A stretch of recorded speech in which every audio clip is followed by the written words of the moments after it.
Le loup et le renard, récit extrait des contes populaires lorrains, lecture par Christophe Tabar. Un loup et un renard, deux grands voleurs, s'étaient associés et faisaient ménage ensemble.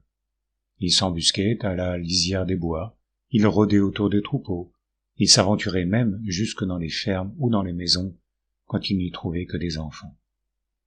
Un jour ils volèrent un pot de beurre. Ils le cachèrent au fond du bois pour le trouver quand viendrait l'hiver.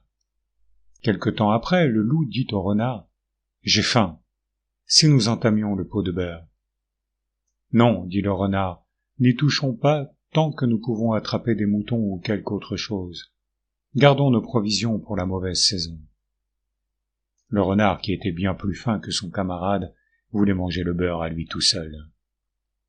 À midi, au coup de l'Angélus, il dit au loup : « Écoute, voilà qu'on m'appelle pour être parrain. »« Pour être parrain ? » dit le loup tout étonné.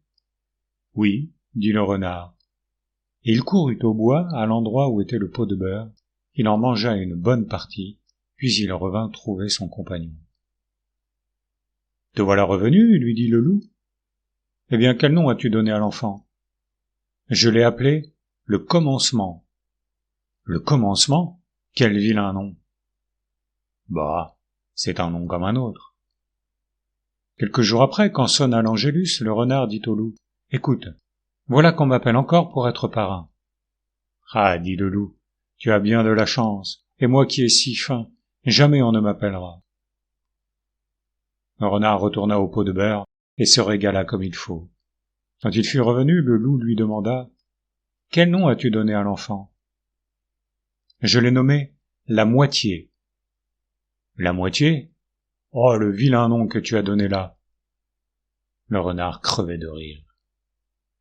Le lendemain, avant la nuit, il dit au loup : « J'oubliais, je dois encore être parrain demain. »« Cela ne finira donc pas, dit le loup. Moi, je n'aurai jamais pareille chance. »« Oh, pour cela, non.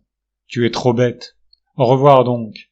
Je ne serai pas longtemps, et je te rapporterai quelque chose du repas. » Il acheva le pot de beurre et rapporta au loup des os qui étaient bien depuis 30 ans sur un tas de pierres. Le loup essaya de les manger et s'y cassa les dents. « Voilà, dit-il, un beau régal. »« Que veux-tu ? dit le renard. Les temps sont durs. Encore est-ce là ce qu'il y avait de meilleur et de plus friand au repas du baptême. Mange donc. » Mais le loup ne pouvait en venir à bout. « À propos, demanda-t-il, quel nom as-tu donné à l'enfant ? » ?»« Il s'appelle Javescu. »« Javescu ? Fi, le vilain nom. » À quelque temps de là, le loup dit au renard : « Maintenant, il faut aller à nos provisions. » Le renard avait eu soin de casser le pot et de mettre parmi les débris des souris mortes et des limaces.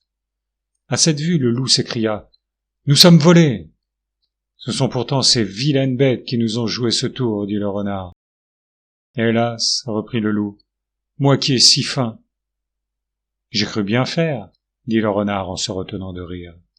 Je voulais mettre le beurre en réserve pour l'hiver. »« Et moi, dit le loup, je t'avais dit qu'il ne fallait pas attendre. Je savais bien que nous ne pourrions pas le garder si longtemps.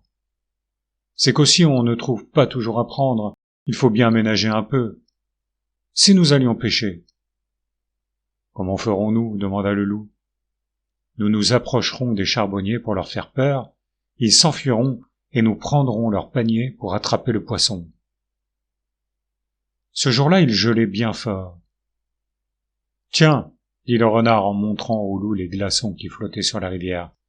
Tout le poisson est crevé, le voilà sur l'eau.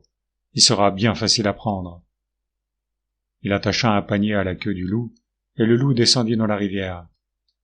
« Oh ! cria-t-il, qu'il fait froid !» Cependant les glaçons s'amassaient dans son panier. « Ah, que c'est lourd !»« Tire, tire, disait l'autre, tu as des poissons plein ton panier. »« Je n'en peux venir à bout. » À la fin pourtant, le loup parvint à sortir de l'eau, mais sa queue se rompit et resta attachée au panier. « Comment ? dit le renard. Tu laisses là ta queue ? Mais quelle bête as-tu dans ton panier ? » ?»« Ce sont les bêtes que tu m'as montrées. »« Eh bien, essaye d'en manger. » Le loup se cassa encore 2 ou 3 dents et dit enfin: « Mais ce n'est que de la glace. Ah, que j'ai froid et que j'ai faim. »« Regarde là-bas, dit le renard. Voilà de petits bergers qui taillent du chanvre auprès du feu. Allons-y. Ils auront peur et laisseront là leur chanvre. Je t'en referai une queue. » Alors arrivés, les enfants s'enfuirent en criant: « Ah, le vilain loup, le vilain loup !»« Tourne le dos au feu, dit le renard à son camarade, et chauffe-toi bien, je vais te remettre une queue. » Il prit le chanvre et en refit une queue au loup, puis il y mit le feu. Le loup bondit de douleur et se mit à courir et à s'agiter en criant d'une voix lamentable: « J'achaoue la patte et chaoue le cul. Ma grand-mère, et je n'y reviendrai plus. » Le renard lui dit: « Viens avec moi, on va faire la noce à la grange à lard. Il y a des galettes plein le four. » À quelque distance de la ferme, le renard grimpa sur un chêne. « Oh, dit-il, que cela sent bon la galette. Mais j'entends les cloches, les gens vont revenir de la messe. Oui, oui, voici la noce. Il est temps d'approcher de la chambre à four. »« Comment faire pour entrer ? Demanda le loup. »« Voici une petite lucarne, dit le renard. Tu pourrais bien passer par là. »« C'est trop étroit, il n'y a pas moyen. »« Passe ta tête. Là où ta tête passe, le derrière passe. Quand tu seras dans la chambre à four, tu mangeras le dessus des tartes et tu me jetteras le reste par la lucarne. J'en ferai une petite provision pour nous deux. » Après bien des efforts, le loup parvint à entrer dans la chambre à four. Le renard resta dehors, et tout ce que le loup lui jetait par la lucarne, il le mangeait. C'était la meilleure part. Les gens de la noce arrivèrent bientôt. Le renard s'enfuit, laissant là son camarade. Un instant après, les femmes entrèrent dans la chambre à four pour prendre les galettes. Les voilà bien effrayés. « Au loup! Au loup !» Tout le monde accourt avec des bâtons, des fléaux, des pelles à feu. Pendant ce temps, le renard riait de toutes ses forces dans sa cachette. Le pauvre loup avait essayé de repasser par la lucarne, mais comme il avait beaucoup mangé, il ne put y réussir. On tomba sur lui, et on lui donna tant de coups qu'il rendit tout ce qu'il avait mangé. Les bas blancs, les beaux jupons en furent tout gâtés. Il fallut changer d'habit.